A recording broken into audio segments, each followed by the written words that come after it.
going to go first Hello. with the introductions. I liked your minimal introduction, by the way, Michelle. Okay, I'm going to start sharing my screen. All right, so this is me a couple of years ago, a little bit more. And I was born in Italy, born and raised in Italy. And then, well, let's skip a few years and go to the beginning of sort of my professional career. I worked in London as an animator in the VFX industry. And I work on all these movies in London. And my favorite, if I have to pick one to work on, was this one, Paul. It was so much fun to animate this little guy that was cussing on screen, which is something that you never get to do as an animator. And then after London, I moved to New York City and to work for Blue Sky Studios. And over the past, I worked there for 8 years pretty much, and I work on all these movies. So I got to work on Ice Age and then all these other characters that maybe you've seen some of these. And then I wanted to transition to visual development and design.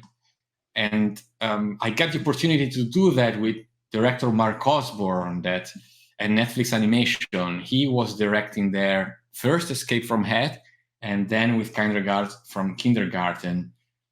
Both projects got sadly stopped for now with the recent wave of cancellation, but we are confident that something's going to happen in the future. But here is where I met Michelle and Qieer, and it was a great place to experiment, have fun, and that's where we started to learn VR, and it was great. And then most recently, I just started a new job at Spire Animation Studios. It's a new startup, and we're developing an animated feature done with the Unreal Engine. All the final pixel will be rendered in Unreal, so it's very exciting and new. But let me show you a few personal works that I did when I discovered Gravity Sketch, and that was a couple of years ago in 2020. I did this series of scenes that I modeled in Gravity Sketch, and then I did a little bit of lighting and rendering in Blender, and then this is the scene lit and shaded in Blender. And then I was always coming out with a painting. So here is me painting that same scene. As you can see, I'm a very fast painter.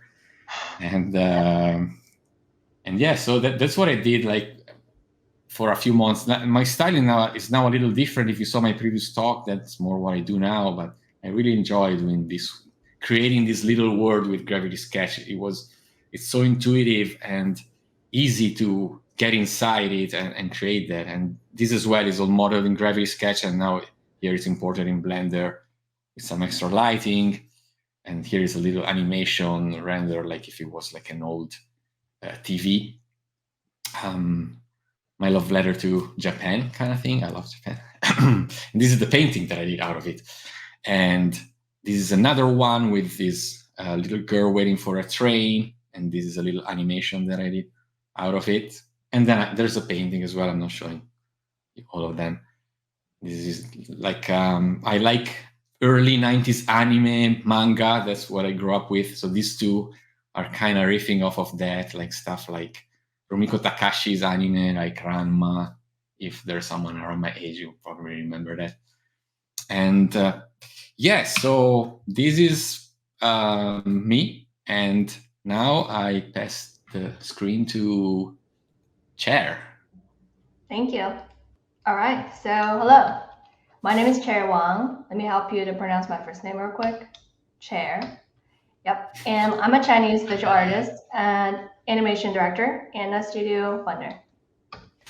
And that's me back in 1995.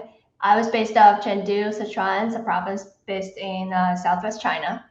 And I used to love doing diaries of everyday life and writing and also doodling. And I have like a big deck of this documentary about my daily life, also with drawings like this. So I contacted my mother recently. I was like, can you send me something like that? And she sent me, these and these more emotional ones. Mm-hmm. And later in 2014, I moved to the US. for grad school for illustration program. And that's me. After 2 years of school, I moved to New York City and started off as a freelance artist. And that's me at my yearly art studio opening based off Greenpoint. And those drawings on the wall that you can see are my daily doodles.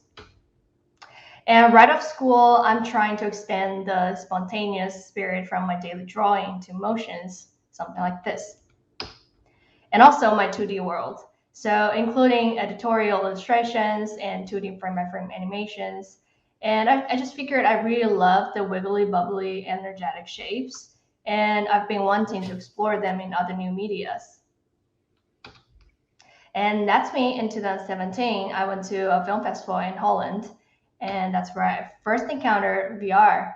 And I had this fantastic first impression on how my art looks in the VR space, and knew that I would love to explore something new like this.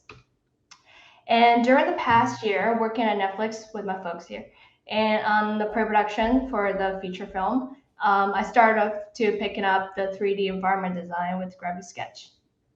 So this piece here, I created in 2018 for a feature blog about the pioneers in tech for AngelList.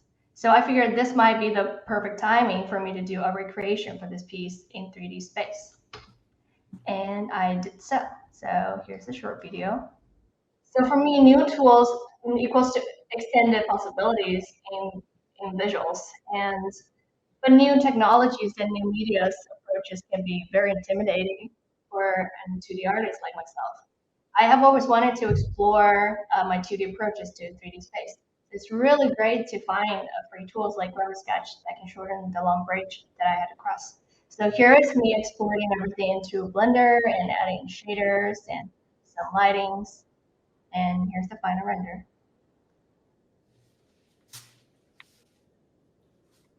Beautiful.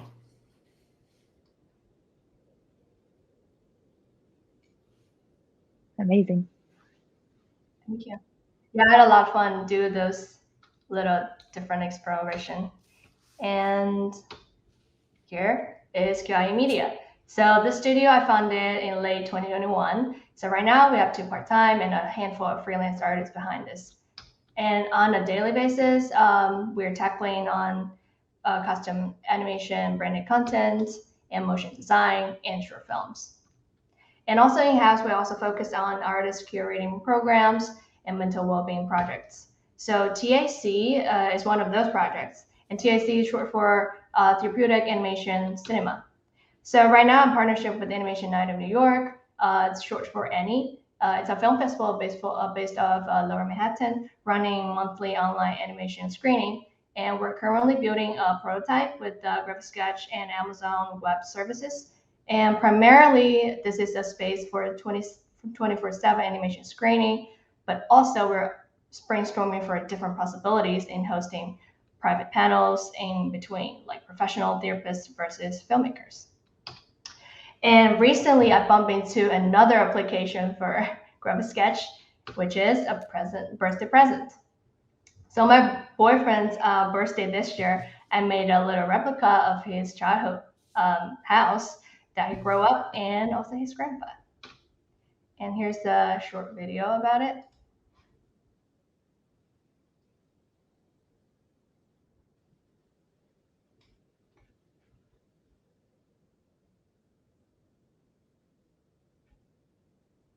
So he was constantly talking about this house he grew up, and it's in Laurel, Maryland. And I was like, okay, let me just give you a customized one that you can always go to. And this is the spot that I was talking to his brother about it. And he told me this is the spot that his grandpa would always sit on and read newspapers and magazines every day. That's it. And also there's a letter that I'm not gonna show you guys. And that's it. Thank you. And I'm gonna pass on to my coworker, Michelle. So how do I? Okay. Awesome. Thank you, Chair. Mm-hmm. Let me share my screen.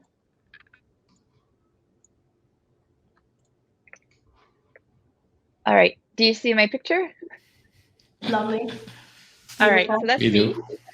Hello, my name is Michelle Lannen. I'm a visual development artist working in feature animation. I only recently, since 2020, started using 3D software in my workflow. Before then, I was mostly painting and drawing and doing traditional sculptures. And it always felt like a huge mountain to learn 3D. But I started by learning Gravity Sketch, and the learning curve was really easy. And actually, it was Emanuele who showed me how to use it for the first time.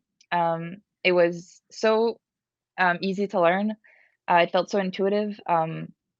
I could just draw. It felt like drawing in 3D, where I could create objects in my hands and then just place them like if everything was on a desk in front of me. It was great. And since then, I learned Blender and other 3D software that I now use all the time in my workflow. And so I'll start by showing a bit of a history.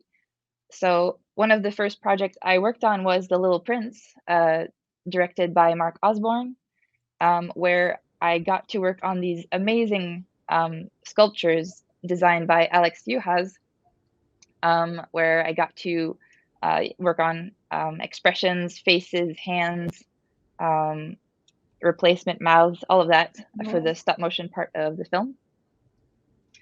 And then the next projects I worked on after that was at Cinesite, where I was mostly doing drawing and painting work for these projects.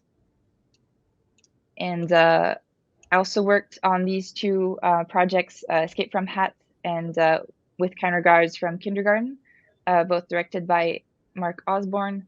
But sadly, they were both canceled. But on these projects is where I really learned how to use 3D and VR in my workflow at work. It was amazing. And since I can't show much anything from these projects, I'm going to show some of my personal work, and I'm going to share a video of how I made these illustrations. So how in Gravity Sketch, I would model a character and also environments, both interior and exterior. So I'll share the video.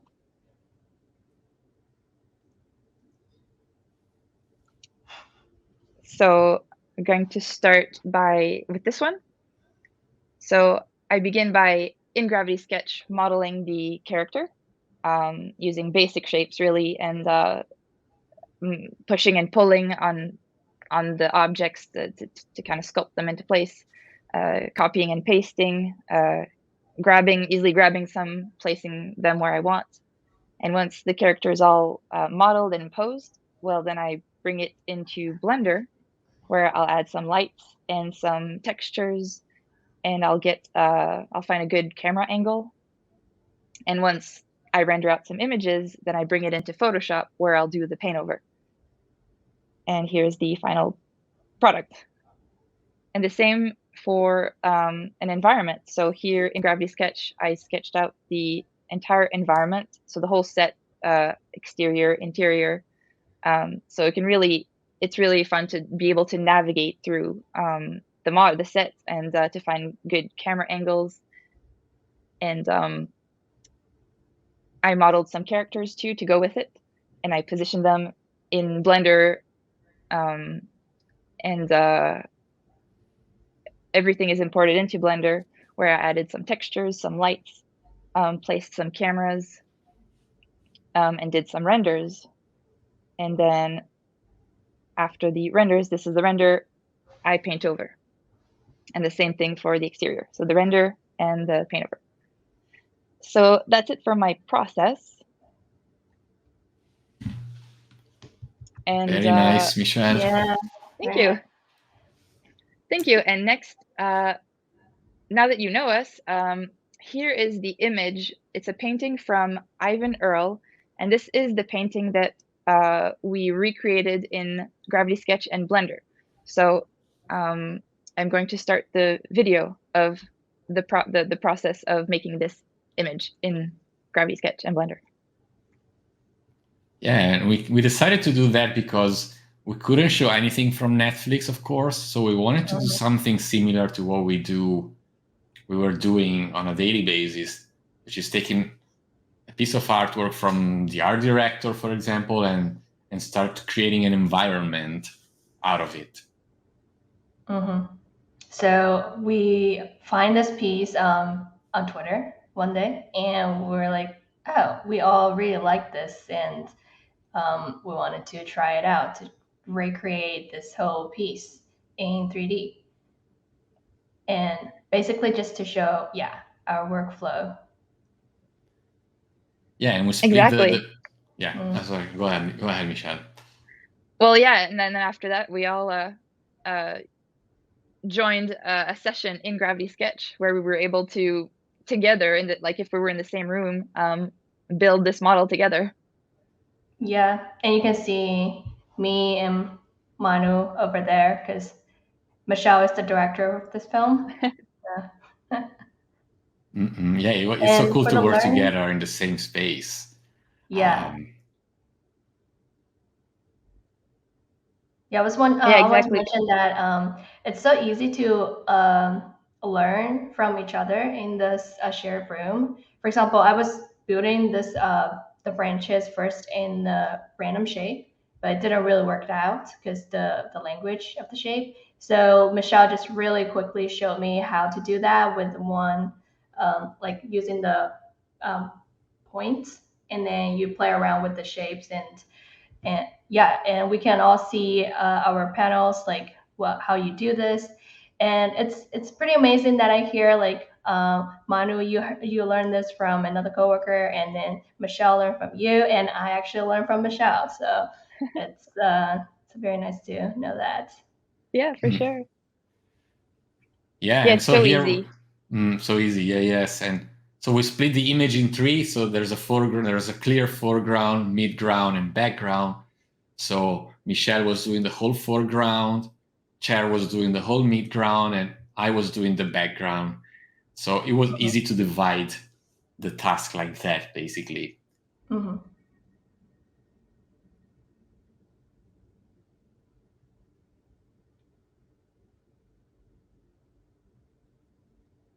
yeah, it's so cool. Like Chair was saying that not only you can see what the other person is doing, but you can also see the interface of the panels that the other person is using. So, like Chair was saying, if you want to explain something, you can see what the other person is clicking on. It's really like being there with someone else.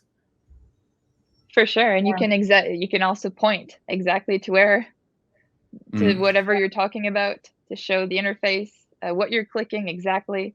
It's great to learn together with that. Exactly.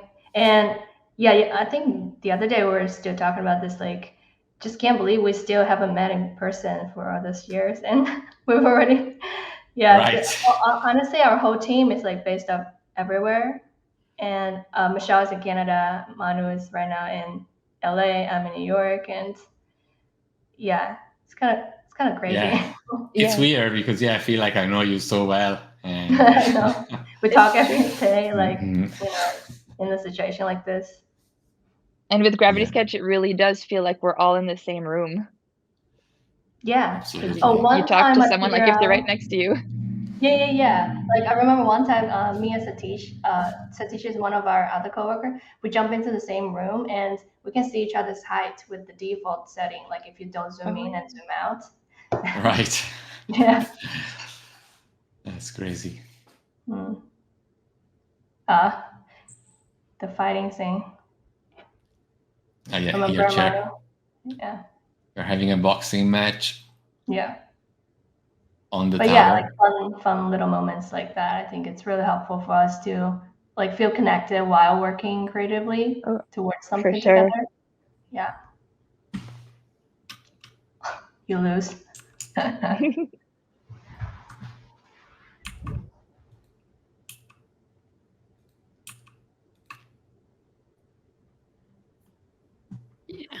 Hey guys, this is really amazing. Hey, hi Daniela. What, are we already running out of time? We still have some No. Blender juice to It's show. just, yeah. Just Okay. You're just chiming in. yeah. Okay. Yeah, don't stop. If you have more things to show us. All right. Yes. So this was the first stage, and then we jumped into Blender to assemble the scene and do some shading and lighting. And I'm gonna share my screen now. And so this is the scene all assembled in Gravity Sketch. And this is something that actually Michelle was the first one to finish her task. So she's the one that created the composition. Michelle, do you want to talk about how you do that, how you did that? Sure. Yeah. First step, before importing everything into Blender, I set up a camera that had the references, the painting that we're using as a reference, lined up, so that when we import our geometry, all we had to do was line it, reduce the opacity of our reference image, and line all the geometry behind it. And really, that way we could turn it on and off, and match the painting as close as possible. So that's how I started the Blender scene. Yeah, and then Chair, you were doing all this grove of trees in the middle, right? That it was quite challenging to get that shape language, like you were saying earlier, like that. Yeah, menacing. So after Michelle set up the camera, then me and Manu both like posing towards one camera together. And my part, at the beginning, I thought it won't be this challenging, but like later on, I figured it's kind of challenging because of everything. It's like if you post already in the graphic sketch in like a flat perspective, then it will be, you have to change so much to trick the angle with the new camera. But what I learned is like when you see when you just get into the build in graphic sketch, you gotta remember the language of the shapes, and when you build in that, you have to basically do it everything all at once, and then later on you won't get into troubles. Yeah. And of course, and Manu's part, do you want to talk about your part for posing? Yeah, for me, in terms of modeling, the tricky part was the fact that there was a lot of cheating into the illustration, and in the sense that if I grab the illustration for a second, actually, you can see that the foreground is sort of flat, but then the background is, there's a lot of perspective. So the Eyvind Earle was probably cheating a lot to achieve that. So we wanted the same. So I had to keep pushing this perspective line in order to achieve that the kind of effect. So the castle is actually all skewed like that. But I think that's part of the beauty of starting from a 2D reference where this cheating occurs, so that you can, if I was to start modeling this in 3D, I probably wouldn't have pushed it as far. But because we had this 2D reference, we were really trying to go to the same result. And so then let me turn on the shading and the lighting and show you how it looks. Look at that.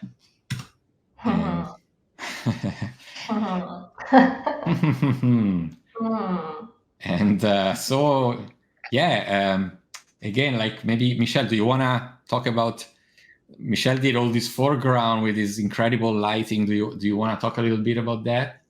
Sure. So yeah, the foreground, the big rocks I made with just simply the volume tool.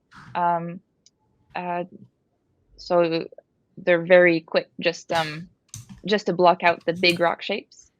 And then the character is actually made out of many different pieces of geometry put together. And in the reference, you see the strong light on the character, and I decided to actually model the light on the character so that it could, in the end, be just as graphic as the reference image. So the light is actually modeled onto the character or faked. And then it works so well. Yeah, thank you. Crazy. Beautiful. Thanks. Also, the blue rim lights that you had, it's working so well. Oh yeah, the blue rim lights on the actual plant, that's an actual light. A light source, yes. in Blender. Yeah. And then moving towards the background, in the midground, here we get into this sort of moody, foggy grove, right, Cher?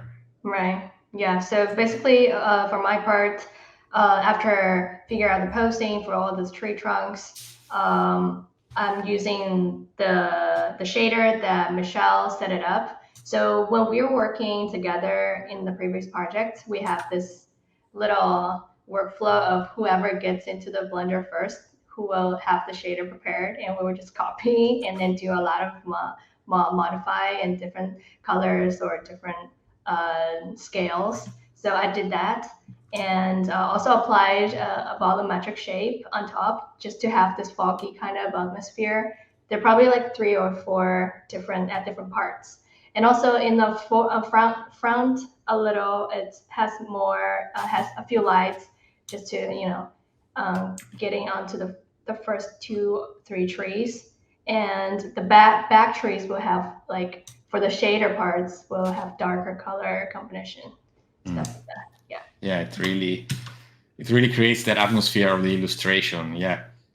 And yeah, for my part as well, I had this strong backlight coming from this cloud, and this cloud is something that, of course, I couldn't do that volumetric in Gravity Sketch. So, but there's a relatively new feature in Blender where you can actually model a cloud with a specific shape and then fill it with a volume. So here it's actually, it's like a real cloud with this concavity there where and there's a bunch of light inside. If I turn on the light, as you can see, there's a bunch of light to recreate these effects. And then the other thing that I had to do was the sky, and for that, it's just it's painted in Photoshop basically, but it's mainly it's a series of texture that I sort of then edited in Blender directly to create this effect. And yeah, so that's how we did it. And also another thing, that once we have a 3D environment, we can also create some camera moves, for example. And so let me show you one. And we set up like a simple push-in like that, kind of start to bringing it to life. Or Michelle did something a little bit more extreme with this one.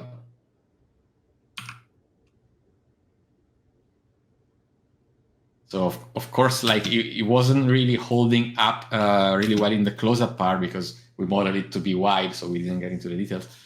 But you can start getting creative and start setting cameras and playing it around like if it was an environment. It is an environment at this point.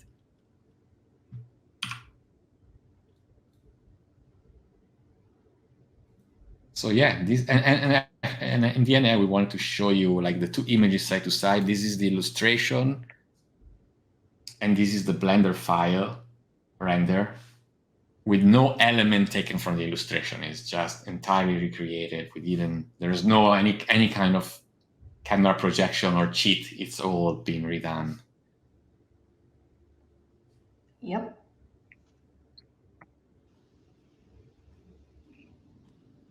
Some other screenshots, some work in progress. This was the trees. Chair section.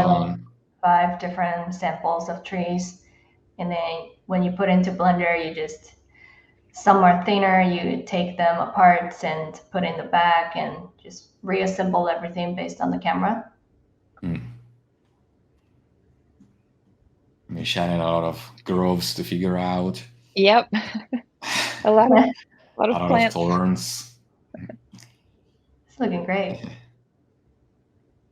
All right, and I think that's pretty much what we have. So we can, I guess we can, unless you girls want to add something, otherwise we can summon Daniela. Summon Daniela. There she is. All right, I've been summoned. Been summoned. All right. Thank you so much for this. This is beautiful. When you guys showed it to me, like I just saw the image that you guys shared, and I was like, I really want to see the process because it's just, yeah, it's crazy. Thank you. Thank you. Thank you.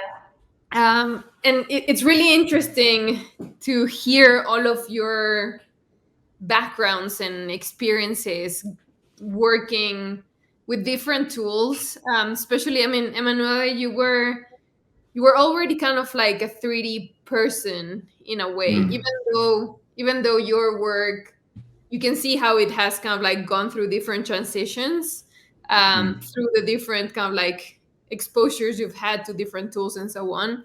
But Qieer and Michelle, you were like very, very much on the 2D side. And then suddenly made that transition. And that's really interesting. Because normally that's kind of like very scary to some people that are like really good at just like 2D, right? Like why would you even go to 3D if you don't need it? But then you've not only taken the step to gravity sketch, which sometimes it feels a bit more natural because you're still kind of like using your body to express yourself, but gone all the way to Blender, which is like not necessarily kind of like the most intuitive tool at first. Then once you learn it, it becomes second nature. So yeah, really, really incredible kind of like trajectory that you've gone through. Yeah, that was pretty crazy. Like for myself, it's like permanently changed my like visions in creating. Yeah, in general. Oh, for sure. Me too. Yeah, and I think we were lucky to to have like a very an environment at work that was really encouraging us to experiment and to play around with new things. The whole team, like starting from Mark Osborne, the director, was marketing course are the best. Like, and I was still like in the other day I was still talking about this. Like, you don't have to know everything, but once you have a great team, a great community around you says you can, and then you just can't. Like, it's magic. Yeah, it really is. I love that. All right, I'll jump into the questions because there are a lot of questions. great. Is this 3D used on animations, or was just a concept to approve the scene? A construct to approve the scene, yes. Yeah, so this is all part of the design process that Mark also wanted to have cameras there, wanted to explore everything, and then everything was passed on to the vendor or whoever was doing the final assets. So these are not final assets. Yes, it's exploration, it's design.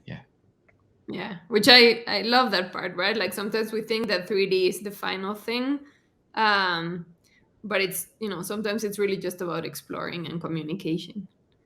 Yes. All right. So before we bring Nathan into the Q&A session, I'll read a few more of the questions. In your workflows, you create paintings or digital paintovers after doing the renders. These paintings look amazing, but what is the purpose or added value of those paintings versus the original renders? It looks like quite a lot of work, extra work. Michelle, maybe you want to take it? Oh, well, it looks like a lot of extra work, but in our job, it's never just one painting, right? It's going to be many different angles.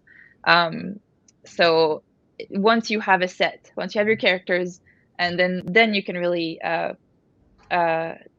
position everything, get interesting camera angles, really explore the scene, the set, and that's where building all of that comes really handy, because then you get to explore with all of the sets and the characters that you create. So yeah, that's where the benefit comes from. Cool. All right. How long did it took you to complete this scene? Not that long, actually. That's something that we want to stress. I mean, we all have full-time jobs. We're all busy, but we wanted to do something for a round specifically. Yeah. But we were just working some evenings and some time here and there, right, guys? I mean, I think. Yeah, we had like one session of working together, like 30 minutes, and took some video, and then we just work apart and then share on Slack and get in the file, and then like we all work differently. Like we're like a small ninja team. We do our own thing, and then we come back, and then we do our own thing again. Mhm. Yeah. So probably like say like a couple weeks. Yeah, it's hard to quantify the hours because it was so like spread out in kind of moments, you know, like an evening there for me, an evening there for you, but not a lot of time, though, I would say. Yeah. It's my, What are you using to present so seamlessly between Blender, viewports, and the thumbnails? I was using a software called PureRef, if that's what the question asked. That mood board thing, that's PureRef. So it's a free software, actually. I mean, they ask for a donation, but you can also donate zero if you are so inclined. And it's great it's a great software for just dropping all your images there and presenting them as a mood board. Yeah. All right. And then the last question before we bring Nathan in. Have you tried to transfer the scenes to Grease Pencil in Blender? Actually, I think Jalal did something in Grease Pencil. He's one of the another someone else was using it. We didn't use it much, but yeah, like Chair said, there was another visual development artist that was using, and then also there was some story artists were using Grease Pencil all the time to do 3D storyboards. Mhm. Yeah, that's another great aspect of Blender, and we don't specifically cover ourselves. We don't do that, but what they can do with just drawing in 3D and then adding camera movements or using all the benefits that come with 3D as a story artist. Yeah, it's pretty amazing what they can do with that. All right, so I'd like to welcome Nathan to the stage. He'll probably have a few questions for you guys.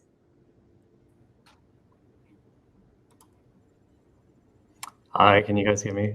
Hey, Nathan. Yes. Hi, Nathan.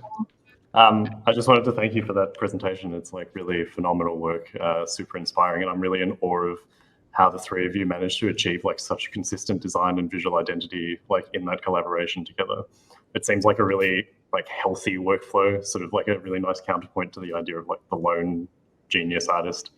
I think my questions are mostly around like where you find the value in switching between different media and different modes of making. And maybe as just an opening question, like what do you think that sort of the 3D side of you has learned from sort of the physical media practices that you sort of come from as a background, and also what do you think your physical practices can learn from sort of the new techniques you've learned in 3D? Yeah, it's a big question, and thank you also. I don't know. I'll say something first, and then you also can have like for me, yeah, everything influences everything. So if I do a painting, I try to add more painterliness to what I do, and then maybe I think when I go back to 3D, like, oh, I want to try to introduce that into my 3D. I want my texture to look painterly, and so that's direct influence. And also another big thing, what I was saying earlier, is that if you based your 3D on a 2D concept and you embrace the 2D concept, often there are some cheats that in 2D, like in perspective or in how the space is treated, that are really interesting. And I think it's very interesting to not to correct them in 3D, but instead to keep them there and make them work some way. So to sort of break the perspective and correct ness of the 3D for me. Yeah, feel the same way. Because I do a lot of drawings freehand. I don't plan for it, so I really enjoy the spontaneously kind of feeling through that. And when I'm building like the piece of the cosmos, like the three face, that piece, I was intentionally just draw it, and then same as what Manu was saying, like don't correct it.